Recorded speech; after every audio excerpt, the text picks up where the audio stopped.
Hello mga kalonger. Magandang gabi po mga kalonger. So dito tayo sa ating ibunan mga kalonger. So mag-a-update po tayo sa mga lovebirds natin. I-update natin yung yellow fish natin bagong baba. So nakita ko na kanina mga kalonger. May pababa na naman tayong bagong yellow face. So kasama natin ngayon si Kio Di Pogi. Ayun, nakatalikod po mga kalonger. Yun, umarap na. Hello. So, update natin. Papakita natin yung yellow face natin paanak mga kalonger.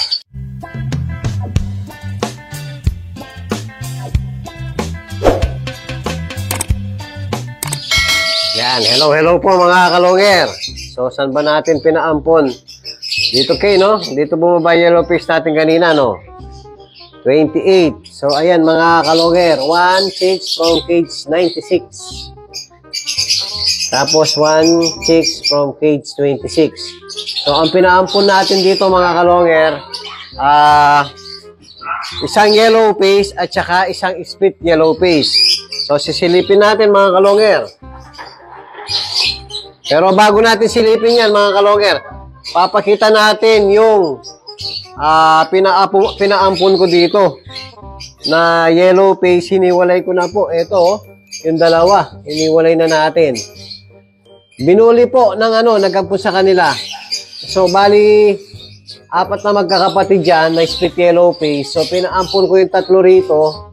Ang problema mga kalonger, bawat lumalabas na anak o ampon, binubuli nung kak. So, hindi ko napansin. Ito, tinabi ko muna rito mga kalonger dahil mabaho na yung mabaho na ibon. So, ayan, medyo madilim po. Ayan yung red beak. Sayang, split yellow face mga kalonger. Yan, tinira lang nung kak. So, bago pa mamatay yung yung dalawang kapatid niya, so kahit medyo hindi pa ganun kalakas kumain, ayan po, hiniwalay ko na. Ayan yung dalawa, hiniwalay ko. So, nakita ko kanina mga kalonger, tumutok ka naman. Sa patayin uli ng kak natin dito. So, meron pa tayo natira rito. Sana wag nang bulihin. Kawawa naman, sayang. So, etong natin mga kalonger. Siyempre, pag may nawala, may kapalit mga kalonger. So, nakita ko nung bumaba kanina yung Opa yellow face. Ito, papakita natin. Knock.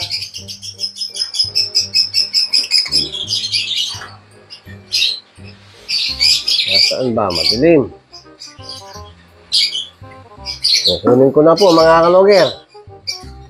Oh, ayan. Oh, yellow face Opa.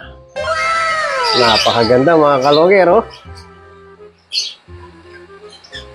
Oh, ganda ng yellow face natin. Uy! Yan. First timer po ang nag-ampon mga kalonger. First timer lang pero nabuhay nila yung dalawang pinaampon natin. So, lalagay ko rito para makita nyo. Oh, yan po yung yellow face, oh. Yung isa, pastel split yellow face. Ayun. Ayun sila. Yan, bali magkita yung dalawa. Malakas na yung dalawa mga kalonger. So ang nag-poster sa kanila, ayan, gray wing na kak at saka Pablo Opa dilute mga kalonger.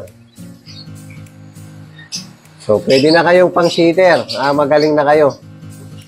Proven na nakakabuhay na kayo. Yan, first timer po yan. Pero meron silang anak. Ito, andito. Yung pinakita ko dati.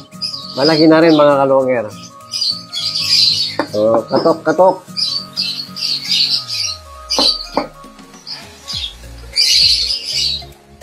Yun, lumabas yung isa. Aqua Opa B2. Ay, hindi pala to. Kapatid dyan na hindi aqua. So, katukin natin. Ayun, yung aqua.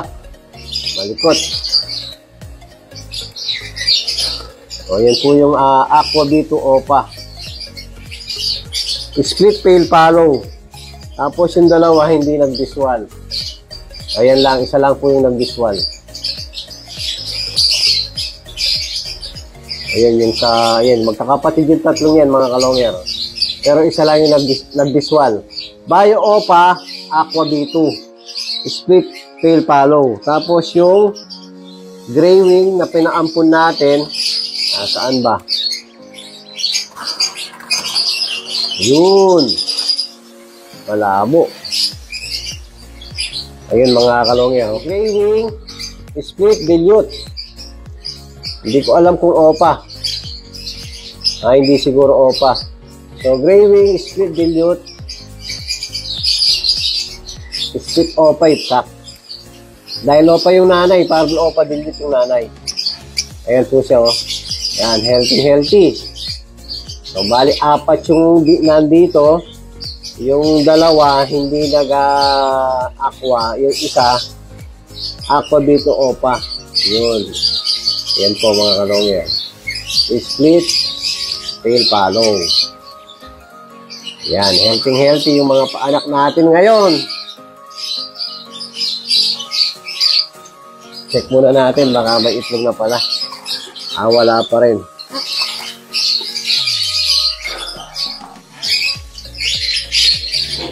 Tapos yung bronze follow natin, lumabas na rin po. Ito, papakita rin natin. Kakatugin natin. Ayun. O, labas. O. Labas. Ayan po ang bronze follow. Ayan. Yung isa, Opa pale follow, possible red factor. Yan po yung magkatabi. Yun, bronze follow at saka yun yung lumabas, possible bronze follow. So, kapatid niya po yung bronze follow na visual. Dalawang magkapatid na dugong bronze follow at saka possible red factor yung dalawa. So, puro red beak. Ayan, nagpupugad na naman po. Nag-nesting na naman. So, makikita nyo, walang pupo. Dahil po sa mga alaga natin, cockroach na imported. Hindi ko alam kung saan nanggaling. Pero mukha silang imported, mga kalongyer. Ayan, healthy yung mga paanak natin ngayon. Yun, nasa yung bronze follow, pumasok na mga kalongyer.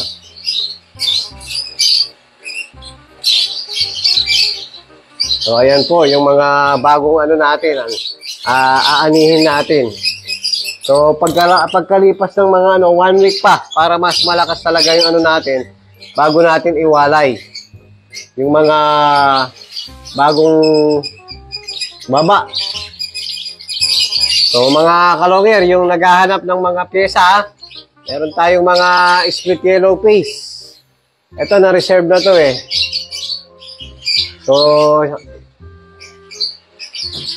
green split yellow face, possible pale follow, at saka pastel split Opa, split yellow face, possible pale follow din. So, may dugo silang pale follow. Ayan, yung dalawang yan. Malikot. Ito yung isa. Uy, huwag kang malikot. Yan po, na-reserve na yung dalawang yan. Yung magkatabi. Yan. Salamat kay Sir Ariel. Pag-reserve ng mga ibon natin. So, meron pa tayong mga split mga kalongyer. Ayan, mga Opa. Blue Opa Ewing split yellow face. Yan, medyo matured na po yan. Tapos yan, mga possible pa rin. Yung available pa rin mga kalongyer. Possible bronze follow, possible Opa, yung mga cock. Tapos itong mga violet natin, possible bronze follow lang mga kalongyer. So, available pa rin yan. Ito pa, mga possible bronze follow, tsaka possible Opa yung mga cock. Ay, sinira na yung pakpak nito. Dapat hiwalay natin. Sigurado may nambubuli dito. Yan po, sira yung pakpak. So, yan po yung mga update natin sa mga lovebirds natin ngayon, mga kalongyer. So maraming salamat po mga kalonger. At kung bago pa lang kayo sa aking channel, huwag kalimutan mag-subscribe, like, and share. At pakipindot na rin po yung notification bell, pati na rin po yung all, para updated po kayo sa mga bagong video natin. Yun lang po mga kalonger. Maraming salamat po. Keep safe and God bless.